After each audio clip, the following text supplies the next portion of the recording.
Students, the dreamer education point में आप सभी का स्वागत है। आज हम कक्षा 8 की हिंदी की पुस्तक मल्हार का एक पाठ करने वाले हैं। ये 5वां पाठ है और इसमें हमें कबीर जी के बहुत अच्छे दोहे देखने को मिलने वाले हैं। दोहे जो हैं वो 2 लाइनों में लिखे जाते हैं, इसलिए उनको दोहे कहा जाता है। और कबीर जी के दोहे हमने किसी न किसी क्लास में ज़रूर पढ़े होंगे। इस पाठ के अंदर कबीर जी के दोहों में से सबसे ज़्यादा अच्छे और अच्छी शिक्षा देने वाले दोहों को लिया गया है, इसलिए एक एक दोहा बहुत ध्यान से पढ़िएगा, इनके अर्थ को अच्छे से समझिएगा, क्योंकि ये लाइफ से जुड़े हुए दोहे हैं, ये इंसान के जीवन से जुड़े हुए दोहे हैं और जीवन को बेटर बनाने में बहुत हेल्प करते हैं अगर आप इन दोहों को सुने और समझें तो एक एक करके इनके दोहे समझेंगे, हम उनके अर्थ समझेंगे और दोहे के अंदर जो कठिन शब्दों का इस्तेमाल किया गया है उनके अर्थ भी समझेंगे और इसकी व्याख्या बहुत ही आसान शब्दों में आपको समझाऊंगी। तो चलिए एक एक करके कबीर जी के दोहों को पढ़ते हैं, उनके अर्थ समझते हैं तथा जो कठिन शब्द हैं उनके अर्थ भी समझेंगे हम साथ के साथ। तो सबसे पहले फर्स्ट दोहे से स्टार्टिंग करते हैं। पहला दोहा रीड करेंगे। साच बराबर तप नहीं, झूठ बराबर पाप, जाके हृदय साच है, ता हृदय गुरु आप। तो यहाँ पे साच का जो अर्थ है वो है सच, तप का अर्थ है तपस्या, जाके का अर्थ है जिसके, हृदय का अर्थ है हृदय यानी कि आपका मन, पाप का अर्थ है गलत काम। तो एक बार इस दोहे की व्याख्या देख लेते हैं। कबीर जी के अनुसार सच से बड़ा कोई तप नहीं होता तथा झूठ पाप के समान होता है। जिसके हृदय में सच है उसके हृदय में भगवान स्वयं बसते हैं।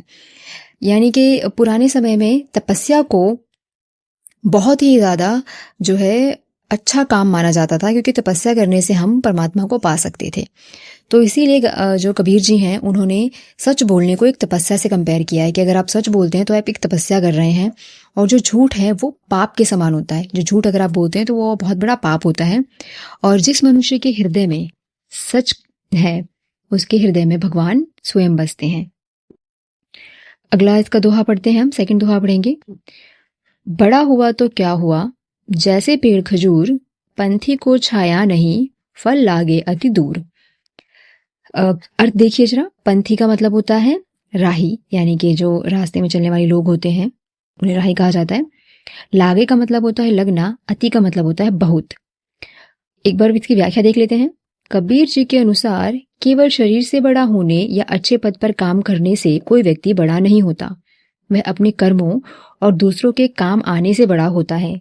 जैसे खजूर का पेड़ बहुत बड़ा होता है पर उसकी छाया किसी राही के काम नहीं आती, तथा उसके फल भी बहुत दूर होते हैं जो किसी राही के खाने के काम नहीं आते।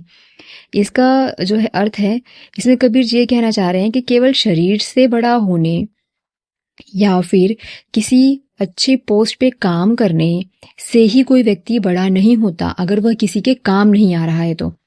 ठीक है, सोचिए एक इंसान है जो कि बहुत बड़ी पोस्ट पे काम कर रहा है, ठीक है, लेकिन वो ज़रूरतमंदों की हेल्प नहीं कर रहा, जिनको नीड है उनकी, जिनकी वो सहायता कर सकते हैं उनकी वो सहायता नहीं कर रहे।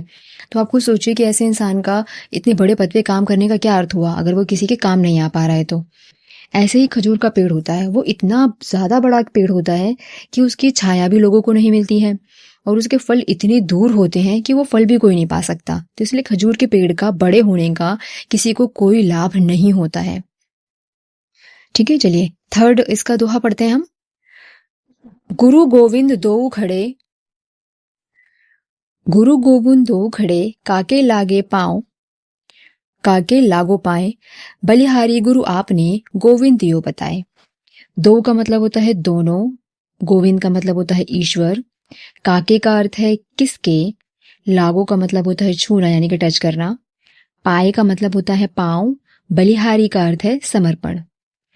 व्याख्या पढ़ लेते हैं। कबीर जी के अनुसार यानी कि कबीर जी कहते हैं कि यदि किसी व्यक्ति के सामने उसका गुरु और ईश्वर दोनों एक साथ खड़े हों तो उसे किसके पांव पहले छूने चाहिए। अब आप खुद सोचिए कि आपके सामने आपके टीचर हैं और भगवान अगर दोनों साथ में आ जाएं तो कबीर जी यही कह रहे हैं कि आप किसके पैर पहले छूओगे।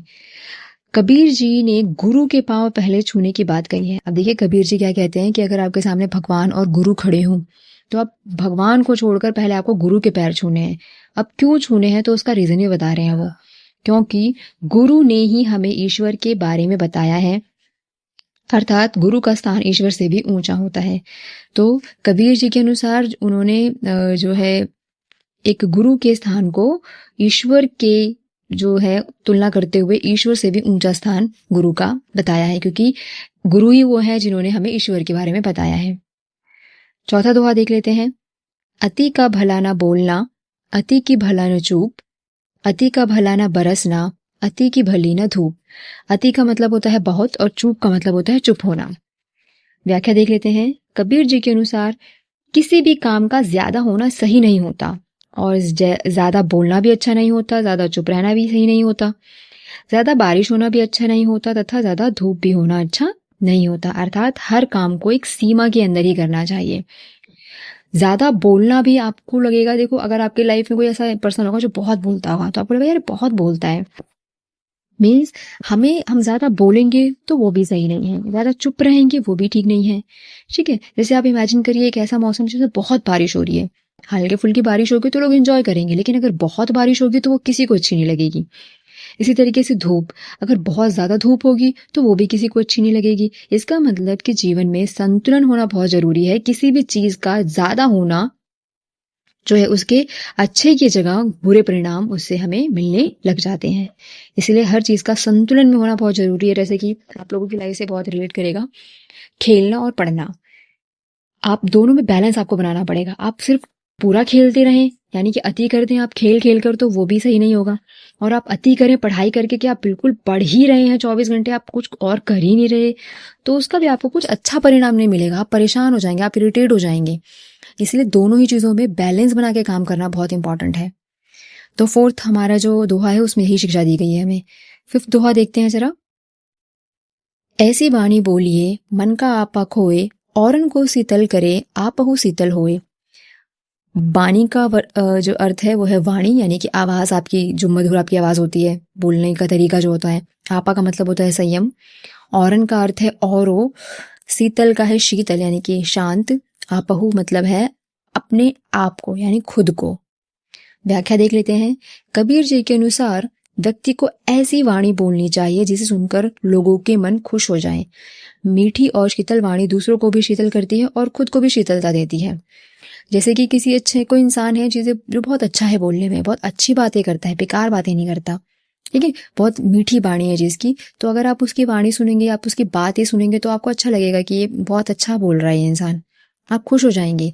अभी आप किसी को ऊंची आवाज में बात करते हुए देखेंगे, चिल्ला चिल्ला के बात करते हुए देखेंगे, तो आपको थोड़ी देर होगी और वही आप खुद सुन के इरिटेट हो जाओगे आप। तो कबीर जी कहते हैं कि हमें ऐसी वाणी का इस्तेमाल करना चाहिए जो आपको खुद को भी अच्छी लगे और सुनने वाले को भी अच्छी लगे कि हाँ ये इंसान कितना अच्छा बोल रहा है। तो हमें हमेशा अपनी वाणी में मधुरता, मिठास रखनी चाहिए। छठा दोहा देखते हैं। निंदक नियरे राखिए आंगन कुठी चवाए, बिन पानी साबुन बिना निर्मल करे सुभाए। यानी इसमें क्या कहा गया है? इसमें कहा गया है, कबीर जी कहते हैं कि हमें, अच्छा चलिए पहले अर्थ देख लेते हैं शब्दों के। निंदक का मतलब होता है बुराई करने वाले, नियरे का मतलब होता है पास, छवाए का अर्थ है बनाकर यानी किसी चीज को बनाना, निर्मल का मतलब है यहाँ पे साफ, और सुभाए का मतलब होता है आपका स्वभाव। तो कबीर जी कहते हैं कि व्यक्ति को अपनी बुराई करने वाले व्यक्तियों को हमेशा अपने पास रखना चाहिए, क्योंकि ऐसे लोग हमारे अंदर की सारी बुराइयां हमें बताते रहते हैं और हम उन बुराइयों को सुधार सकते हैं। इस तरह ऐसे लोग बिना साबुन पानी के ही हमारा मन साफ कर देते हैं। निंदक का मतलब आप समझ गए होंगे, बुराई करने वाले। हर किसी के जीवन में ऐसे लोग जरूर होते हैं जो आपकी बुराई करते रहते हैं, आपके बारे में कुछ ना कुछ कहते रहते हैं। तो आपको एक चीज का ध्यान रखना है, आपको उनसे दूर नहीं भागना, आपको परेशान नहीं होना है। अभी देखिए कबीर जी क्या समझाना चाह रहे हैं। कबीर जी हमसे बोलना चाह रहे हैं कि आप बुराई करने वालों को हमेशा अपने पास रखो। अब क्यों हम ऐसे लोगों को क्यों पास रखें? क्योंकि ऐसे जो लोग हैं ना, वो हमारे अंदर की बुराइयां हमें बताते रहते हैं। अपने अंदर की बुराइयां देखना बहुत मुश्किल काम है। हम अच्छे ही लगते हैं, हमें लगता है कि हमने तो गलत किया ही नहीं है, हमसे तो कुछ गलती हो ही नहीं सकती। लेकिन अगर बुराई करने वाला आपको कुछ बता रहा है और आप थोड़े से समझदार हो तो आप उन बुराइयों को पकड़ोगे, आप देखोगे कि ये जो कह रहा है वो सही है, क्या मैं सही में ऐसी हरकतें करता हूँ, या मैं सही में ऐसी चीजें करती हूँ जो कि दूसरों को परेशान करती है या मेरे लिए ठीक नहीं है। तो आप क्या करेंगे, धीरे धीरे उन पे काम करके उनको ठीक कर देंगे। तो निंदा करने वाले लोग आपके अंदर की कमी आपको बताते चले जाएंगे और आप उनको काम करके ठीक करते हुए अपने आप को एक अच्छा इंसान बनाते चले जाएंगे। इस तरीके से निंदा करने वाले लोग बिना साबुन पानी के ही आपके मन को बिल्कुल साफ कर देते हैं। ठीक है, 7वां दोहा देखते हैं। साधु ऐसा चाहिए जैसा सूप सुभाए, सार सार को गही रहे, थोथा दे उड़ाए। आप यहाँ देख सकते हैं, ये सूप का जो है, यहाँ ये सूप बना हुआ है, ये गाँव में ज़्यादा इस्तेमाल किया जाता है। सूप जो है वो बांस की पतली पतली लकड़ियों से या कुछ ये है लकड़ी से बना हुआ एक मटेरियल है, और इसका इस्तेमाल गाँव में अनाज को साफ करने के लिए किया जाता है। और इसमें एक बात का आप ध्यान रखिएगा कि ये जो है गंदगी को बाहर फेंक देता है। गंदगी को हवा का भी इस्तेमाल होता है इसके अंदर। हवा से गंदगी को ये अलग कर देता है और अनाज जो है वो सूप में ही रह जाता है। तो ये तो उनके टेक्निकल वर्ड हो गए इनके हिसाब से, सूप के हिसाब से। बट हमारी कविता में सूप का यानी कि दोहे में सूप का क्या अर्थ है, एक बार ये देख लेते हैं। तो एक बार शब्द देख लेते हैं, अर्थ देखेंगे। सूप का मतलब होता है अनाज साफ करने वाला बांस का बना ये बर्तन। सार का मतलब होता है अच्छा व्यक्तित्व यानी कि अच्छाई हमारे अंदर की। थोथा का मतलब होता है बेकार यानी कि व्यर्थ चीजें जो हमारे काम की नहीं है। और देई का अर्थ होता है देता है। तो व्याख्या देख लेते हैं एक बार। कबीर जी कहते हैं कि सज्जन लोग सूप के समान होते हैं। सूप के समान होते हैं जो अच्छे व्यक्तित्व और आचरण को खुद में रहने देते हैं और बुराई को खुद से अलग कर देते हैं। वैसे ही जैसे सूप चावल को खुद में रख लेता है और भूसे को उड़ा देता है। ठीक है, अब यहाँ पे कबीर जी क्या कहना चाह रहे हैं कि इंसान जो सज्जन पुरुष होगा, जो अच्छा इंसान होगा, वो क्या करेगा, वो सूप के समान होगा। वो अच्छाइयों को अपने अंदर रख लेगा और बुराइयों को अपने आप से बाहर कर देगा। वो बुराइयों को कभी नहीं अपनाते, अच्छाइयों को वो अपना लेते हैं लेकिन बुराइयों को वो कभी भी नहीं अपनाते। जैसे कि सूप में सिर्फ ना अच्छे ही जो अनाज है वो रह जाएंगे, बाकी जो अनाज खोखला है, जो भूसा है साथ में, वो सारी चीजें अनाज उसमें से सूप में से अलग हो जाएंगी। तो इसे सज्जन पुरुष को भी इसीलिए सूप से कंपेयर किया गया है। हम आज का लास्ट दोहा पढ़ते हैं, 8वां दोहा है ये। चलिए दोहा रीड करते हैं। कबीरा मन पंछी भया, भावे तहावा जाए, जो जैसी संगति करे, सो तैसा फल पाए। अर्थ देख लेते हैं शब्दों के। पंछी का मतलब होता है पक्षी, भया का मतलब होता है हुआ, भावे का है अच्छा लगना, और पाए का अर्थ होता है किसी चीज को पाना। कबीर जी कहते हैं कि इंसान का मन पंछी के समान होता है। ये वहीं जाता है जहां उसे अच्छा लगता है, परंतु मनुष्य को हमेशा यह ध्यान रखना चाहिए कि उसकी संगति जैसी होगी उसे वैसा ही परिणाम मिलेगा। इसलिए हमें हमेशा अच्छे लोगों की संगति में रहना चाहिए। अच्छे लोगों से अच्छी बातें सीखने को मिलती हैं। ठीक है, अब जरा देखते हैं कि क्या कहना चाह रहे हैं कबीर जी। तो कबीर जी यहाँ पे कहना चाह रहे हैं कि इंसान का मन पक्षी की तरह होता है। आपको भी लगता होगा कि जब आप किसी काम को कर रहे होते हैं तो आपका मन कभी कुछ सोच रहा होता है, कभी कुछ सोच रहा होता है। जैसे आप पढ़ने के लिए बैठे और आपका मन कर रहा है यार कुछ खा लेते हैं चलो, या आप पढ़ने के लिए बैठे और आपको कोई सॉन्ग आपने सुना और आप देख के चले गए कि कौन सी मूवी आ रही है, कौन सा सॉन्ग चल रहा है, या आप पढ़ने बैठे हैं और कोई रिश्तेदार आ गया तो फटाफट आप भागे। तो आप समझ रहे हैं, मन जो है ना वो बहुत ही ज़्यादा चंचल होता है और ये एक पक्षी की तरह होता है। जैसे आपने पक्षी को देखा होगा, कभी इस डाल पे कभी उस डाल पे वो बैठते रहते हैं। तो कबीर जी मन को एक पक्षी के से कंपेयर कर रहे हैं और बोल रहे हैं कि वो वहीं पे जाता है हमारा मन, जो उसको अच्छा लगता है। पर मनुष्य को इस बात का हमेशा ध्यान रखना चाहिए कि वो जैसी संगति में होगा, वो अपने मन को जिस संगति में लगाएगा उसको वैसा ही परिणाम मिलेगा। अगर वो अपने मन को अच्छी संगति में लगाता है, अच्छे लोगों के साथ अपने पास अपने आप को रखता है, तो उसके जीवन में अच्छा होगा, क्योंकि उसकी सराउंडिंग अच्छी है, उसका संगति अच्छी है, उसने मन अच्छे कामों में लगाया हुआ है। अगर इंसान ने अपने कामों को गलत कामों में अपने मन को लगाया हुआ है तो आपको सोचिए अच्छा परिणाम कैसे निकलेगा। अब एक बच्चा है जो कि पढ़ता ही नहीं है, वो गेम खेलता रहता है, क्योंकि उसके 4 दोस्त ऐसे हैं जो कि पढ़ाई की बात नहीं करते, गेम खेलने की बात करते हैं कि चलो खेलते हैं, ऑनलाइन गेम खेलते हैं। अब आप सोचिए कि जब उस बच्चे ने अपना मन ऐसे दोस्तों में लगाया हुआ है तो क्या वो पढ़ पाएगा? वो नहीं पढ़ पाएगा। और जब वो पढ़ नहीं पाएगा तो क्या उसको रिजल्ट अच्छा मिलेगा? उसे रिजल्ट भी अच्छा नहीं मिलेगा, क्योंकि उसने अपना मन ही जो है वो ऐसे बच्चों में लगा दिया है जिनको खेल ज्यादा पसंद है। तो यही है कबीर जी के लास्ट जो हमारा दोहा है उसका अर्थ, कि हमें अपनी संगति को का हमेशा ध्यान रखना चाहिए कि हम किस संगति में है, हमारा मन किस संगति में जा रहा है, क्योंकि उसका असर हमारे सारे ही परिणामों पर पड़ने वाला है, जो हमारे सारे काम होंगे उन पर पड़ने वाला है। तो इसी के साथ सारे दोहे खत्म हुए। अब एक बार जरा चैप्टर के हम प्रश्न उत्तर देख लेते हैं। पहले कबीर जी के बारे में पढ़ लेते हैं। कवि से परिचय। कबीर जी एक ऐसे संत जो करघे पर कर कपड़ा और मन में कविता बुनते बुनते इतने प्रसिद्ध हो गए कि उनकी कविताएं आज भी लोग भजनों की तरह सुनते हैं और पाठ्य पुस्तकों में पढ़ाते हैं। माना जाता है कबीर का जन्म 14वीं शताब्दी में काशी में हुआ था। उनकी रचनाएं कबीर ग्रंथावली में संग्रहित हैं। आज भी उनकी रचनाएं हमारे जीवन की सच्चाई को समझने और अच्छा मनुष्य बनने की प्रेरणा देती हैं। देखिए कबीर जी जो है ना, कबीर जी यहाँ पे कपड़े जो बुनने वाले होते हैं ना, जुलाहे कहते हैं जिनको, उन से बिलोंग करते थे। और उनकी जो कविताएं हैं उनको कबीर ग्रंथावली में लिखा गया है। और उनकी जो कविताएं ना वो जीवन की सच्चाई बताती हैं, है ना, एक अच्छा मनुष्य बनने की हमें प्रेरणा देती हैं। और ये इतने फेमस थे, कबीर जी की दोहे इतने फेमस है कि अगर आप अपने पेरेंट्स से भी पूछेंगे तो किसी न किसी हिंदी की पुस्तक में उन्होंने कोई ना कोई कबीर का दोहा जरूर सुना होगा या पढ़ा होगा अपने टाइम पे। तो कबीर जी के दोहे बहुत ज्यादा फेमस हैं। ठीक है, चलिए अब हम पढ़ लेते हैं कुछ पाठ के प्रश्न उत्तर। निम्नलिखित प्रश्नों के उत्तर के सामने तारा बनाइए। कुछ प्रश्नों के एक से अधिक उत्तर भी हो सकते हैं, यानी आपको प्रश्न पढ़ना है, ऑप्शन पढ़ने हैं। आपको जो ऑप्शन बेस्ट लगता है आप उसमें तारा बना देंगे। मैं यहाँ पे टिक का निशान लगा रही हूँ, आप आराम से इसमें तारा बना सकते हैं। पहला प्रश्न देखते हैं। गुरु गोविंद दो खड़े काके लागे पाए, बलिहारी गुरु आपने गोविंद दियो बताए। इस दोहे में किसके विषय में बताया गया है? तो आप जानते हैं इस जो हमारा दोहा है इसमें गुरु के बारे में बताया गया है।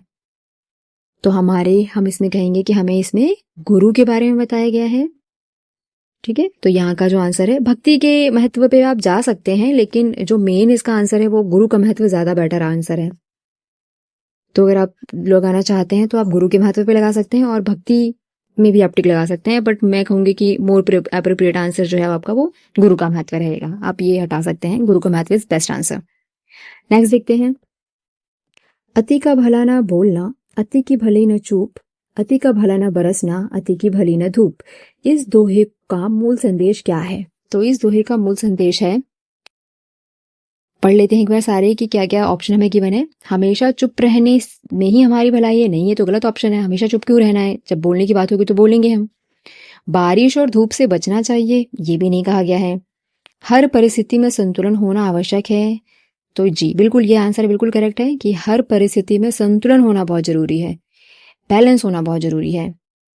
तो यहाँ पे हमारा सेकंड का आंसर हमें मिल चुका है। थर्ड क्वेश्चन देखते हैं। बड़ा हुआ तो क्या हुआ, जैसे पेड़ खजूर, पंथी को छाया नहीं, फल लागे अति दूर। यह दोहा किस जीवन कौशल को विकसित करने पर बल देता है? यानी हमें किस प्रकार की क्वालिटी अपने अंदर लेके आनी चाहिए?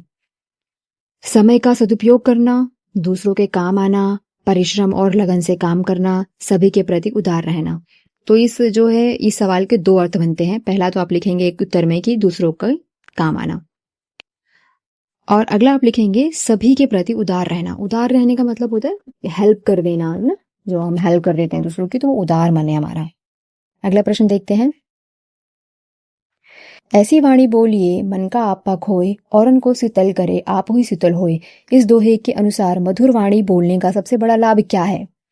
तो सबसे बड़ा लाभ क्या होगा? लोग हमारी प्रशंसा और सम्मान करने लगेंगे? नहीं, हमें सिर्फ इसलिए नहीं अच्छा बोलना चाहिए कि लोग हमारी तारीफ करें। ये तो लॉजिक नहीं हुआ कि आप तब बोलोगे क्योंकि आपको प्रशंसा सुननी है। अगला ऑप्शन देख लेते हैं। दूसरों और स्वयं को मानसिक शांति मिलती है। ये ऑप्शन थोड़ा ठीक लग रहा है। आगे के ऑप्शन रीड कर लेते हैं। किसी से विवाद होने पर उसमें जीत हासिल होती है? नहीं, सुनने वालों का मन इधर उधर भटकने लगता है। तो हमें सबसे बेस्ट आंसर हमारा सेकंड ऑप्शन मिल गया कि दूसरे और स्वयं के दोनों के मन को शांति मिल जाएगी अगर आप अच्छा बोलेंगे तो। पांचवा प्रश्न देखते हैं। साँच बराबर तप नहीं, झूठ बराबर पाप, जाके हृदय साँच है, ते हृदय गुरु आप, ता हृदय गुरु आप। इस दोहे में क्या निष्कर्ष निकाला जा सकता है? सत्य और झूठ में कोई अंतर नहीं होता। नहीं, सत्य और झूठ में तो बहुत बड़ा अंतर होता है, तो ये तो ऑप्शन ही गलत है। नेक्स्ट देखते हैं। सत्य का पालन करना किसी साधना से कम नहीं, थोड़ा सा ठीक है ऑप्शन। बाहरी परिस्थिति ही जीवन में सफलता तय करती है। सत्य महत्वपूर्ण जीवन मूल्य है और इससे हृदय प्रकाशित होता है। बिल्कुल इसके दो ऑप्शन आंसर में ठीक आएंगे, सेकंड और फोर्थ। नेक्स्ट देखिए। निंदक नियरे राखिए आंगन कुटी छवाए, बिन साबुन पानी बिना निर्मल करे सुभाए। यहाँ जीवन के किस दृष्टिकोण को अपनाने की सलाह दी गई है, मतलब आप लाइफ के कौन से पॉइंट ऑफ व्यू को एक्सेप्ट करेंगे। आलोचकों से बचना चाहिए, आलोचकों को दूर रखना चाहिए, आलोचकों को पास रखना चाहिए, आलोचकों की निंदा करनी चाहिए। तो आलोचकों को पास रखने की बात कबीर जी कह रहे थे, ताकि हम अपने अंदर सुधार कर सकें, अपने अंदर की कमियों को ठीक कर सकें। साधु ऐसा चाहिए जैसा सूप सुभाए, सार सार को गही रहे थोथा देई उड़ाए। इस दोहे में सूप किसका प्रतीक है, तो सूप किसे बताता है, मन की कल्पनाओं को, सुख सुविधाओं को, विवेक और सूझबूझ को, कठोर और क्रोधी स्वभाव को। तो विवेक और सूझबूझ को बताया गया है। अगला प्रश्न देखते हैं।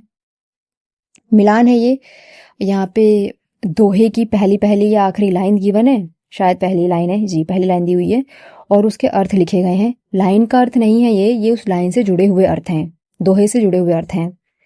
पहला दोहा है गुरु गोविंद दो खड़े काके लागे पाए। तो यहाँ पे गोविंद गुरु यानी कि शिष्य और गुरु की बात की जा रही है।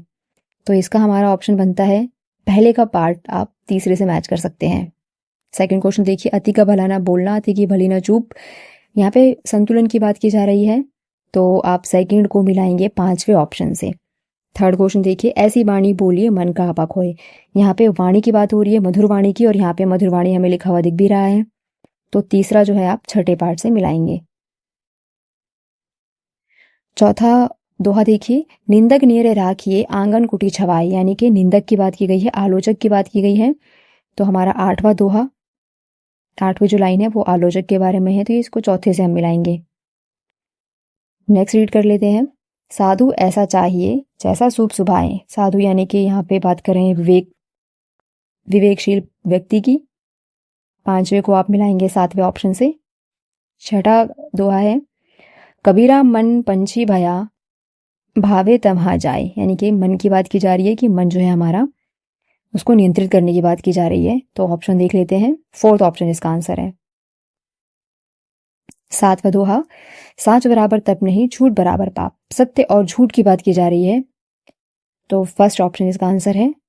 बड़ा हुआ तो क्या हुआ जैसे पेड़ खजूर, बड़ा होने से के साथ व्यक्ति का उदार होना भी जरूरी है। हमने सारे जो है की, अब ये जो सेकंड हमारा मैचिंग है इसे कर लेते हैं। गुरु गोविंद दो खड़े काके लागे पाए। तो यहाँ पे दोहे को दो हिस्सों में बांट दिया गया है। एक जो है दोहे की लाइन है वो स्तंभ पहले में दी गई है, और दूसरे दोहे की जो लाइन है, मतलब जो दोहे की जो सेकंड लाइन है वो स्तंभ 2 में दी गई है। तो आपको सेम दोहे को मैच करना है। तो फर्स्ट दोहा जो है उसका आंसर है यहाँ पे आपका 8वें से मिलाएंगे। सेकंड है अति का भला ना बोलना अति की भली ना चूप। तो इसे आप मिलाएंगे अति वाले ही दूसरे दोहे से, यानी कि छठे से। तीसरा है ऐसी वाणी बोलिए मन का आपा खोए। इसे आप मिलाएंगे सेकंड से, और उनको शीतल करे आप हुई शीतल होए। फोर्थ है हमारा निंदक नियरे राखिए आंगन कुटी छवाए। पहले से आप मैच करेंगे इसे।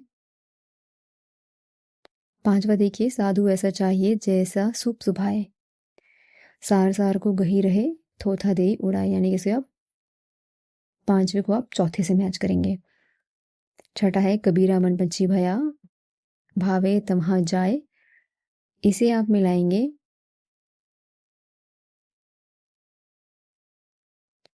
छठे का मैचिंग देखिए, जो जैसी संगति करे सो तैसा फल पाए। तो छठे वाले दोहे को आप इधर के सातवें से मैच करेंगे।